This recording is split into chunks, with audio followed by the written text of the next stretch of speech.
बघा मंडळी, मी वाटाणा आणि पनीरची भाजी बनवते आणि हे आता मी फोडणीत टाकले सगळं मसाला आणि खोबरा, कोथिंबीर, लसूण सगळं घालून ह्याला मी फोडणी दिलेला आहे। आता हे वाटलेली हे धुलेली पाणी घालते ह्याच्यात, बघा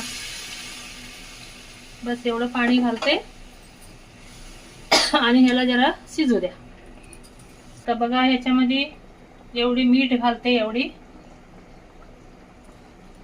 मग आता मी घालते ह्याच्यात हे पनीर।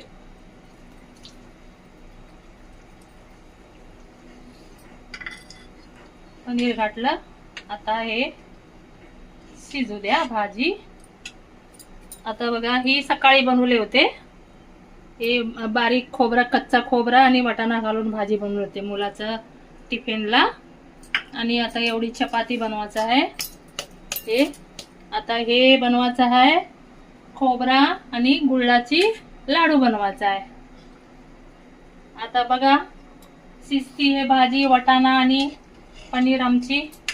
बघा कशी झालंय आमची भाजी आणि कमेंट करा तुम्ही कसं झालंय, तुमच्याकडे कसं बनवता मंडळी। आमच्याकडे तर आम्ही असं बनवतात। नमस्कार मंडळी, आता आमचा व्हिडिओ आवडला तर कमेंट मध्ये लिहा, लाईक करा, सबस्क्राईब करा आणि आता भेटू पुढच्या व्हिडिओ मध्ये। धन्यवाद।